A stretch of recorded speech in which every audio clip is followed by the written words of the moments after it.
Guys, सबसे पहले मेरे चैनल को योर सब्सक्राइब हास करना मत भूलना और वीडियो को लाइक साइज ज़रूर करो, क्योंकि इस एपिसोड को आप तक पाप फ्री में उपलब्ध कराने में बहुत मेहनत लगी है।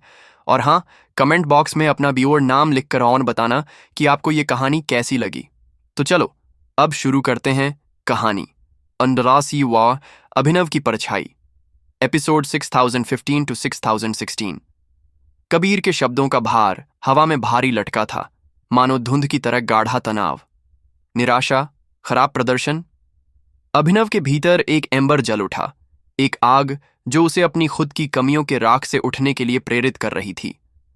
यह सिर्फ ट्रेनिंग की बात नहीं थी, यह एक चुनौती थी, एक योद्धा से दूसरे योद्धा को फेंकी गई, जो रात की खामोशी में गर्व और विश्वासघात के वादे फुसफुसा रही थी। वह खुद को और भी अधिक धकेलता गया, जैसे एक बाघ अडिग दुनिया की परछाइयों में शिकार करता हो। कबीर की तीखी नजरों के नीचे अभिनव ने निरंतर कठिन ड्रिल्स का सामना किया, जो उसकी हिम्मत की सीमाओं को पार कर रही थीं। बर्पी से लेकर शैडो बॉक्सिंग तक पसीना जैसे बलिदान की बूंदें डोजो के फर्श पर बिखर रही थीं। यह सिर्फ शारीरिक ताकत का खेल नहीं था, यह दिमाग और रणनीति की परीक्षा थी, हर गलती को सीख में बदलते हुए। कबीर का रुख कठोर और अडिग रहा, उसकी आंखों में जांच की गहराई झलक रही थी। इस भयानक ट्रेनिंग के पीछे केवल शारीरिक मेहनत नहीं थी, यह एक गहरा सबक था जो अनकहे अपेक्षाओं की तनावट में बंधा था। हर मुक्का जिसमें शक था, वही दृढ़ संकल्प का हिस्सा भी बन गया।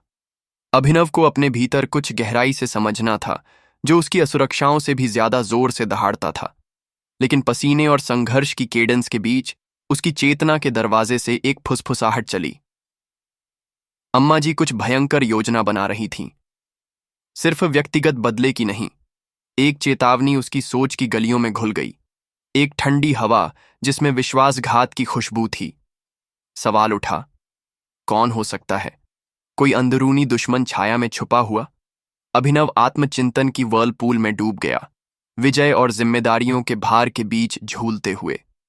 उसने उन लोगों के जीवन पर विचार किया जो उसकी सुरक्षा पर निर्भर थे, खासकर अनन्या, जिसकी हंसी अंधकार को मिटाती हुई धूप की तरह थी। क्या वह उसे उस तूफान से बचा सकेगा जो आने वाला था? यह विचार उसके पेट में एक असहज घूंघट डाल गया। जैसे ही अंतिम ड्रिल ने उसे सांस फूलती और थकी हुई छोड़ दिया, अभिनव ने महसूस किया कि रात में कोई असामान्य घटना होने वाली है।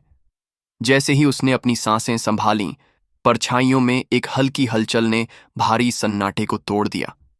एक संदेश आया, भेजने वाला अस्पष्ट, जैसे दृश्य के किनारे पर कोई भूत उसे ऐसे रहस्य दिखा रहा हो जिन्हें नाम देना भी भयावह था। क्या यह अम्मा जी का बदला अब शुरू होने वाला है, या अंधकार में ताकत जोड़ रहा कोई नया दुश्मन है? दिल तेजी से धड़कने लगा। अनिश्चितता ने उसकी हिम्मत को तोड़ते हुए उसे भ्रमित कर दिया। तभी दरवाजा धीरे धीरे चरम तक खुला, किवाड़ की जंगियाओं हल्की हल्की कराहती हुई। अभिनव की सांस अटक गई जब एक महिला दरवाजे से भीतर आई। उसकी आंखें मंद रोशनी में चमक रही थीं, संदेश की वाहक। यह न तो अम्मा जी थीं और न ही कोई दुष्ट प्राणी, बल्कि मोरी अनन्या, अपनी सच्ची आग के साथ, जिसने अंधकार को चीर दिया। अनन्या, मैं तुम्हें चेताना आई हूं अभिनव। उसे पता है कि तुम ट्रेनिंग कर रहे हो, हमें पहले कार्रवाई करनी होगी। कुछ क्षणों के लिए समय थम गया, उसका दिल धीमा हुआ और ठंडक गर्मी में बदल गई। बस दोनों वहीं खड़े थे, उस लड़ाई की कगार पर जिसे वे साथ लड़ने वाले थे। उस क्षण में अभिनव ने आशा की लौ महसूस की। शायद वह असफल नहीं हुआ। एकता में शक्ति है, एक अटूट बंधन जो अंधकार से अनजान उजाले की ओर रास्ता बनाता है। और जैसे ही उनका भविष्य एक दूसरे में घुला, रात कम भयावह लगी।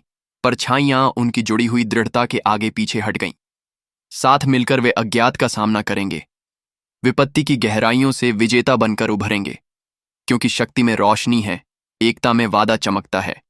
लड़ाई अब भी बाकी है, लेकिन अभिनव का थका हुआ दिल अनन्या की नजरों के सामने धीरे धीरे नरम पड़ गया, जैसे नई सुबह की उम्मीद उसके भीतर नाचने लगी। Cliff hanger for next episode. अब अगले एपिसोड में पता चलेगा कि अम्मा जी की अगली चाल क्या है और क्या कोई नया दुश्मन उनके सामने खड़ा होगा।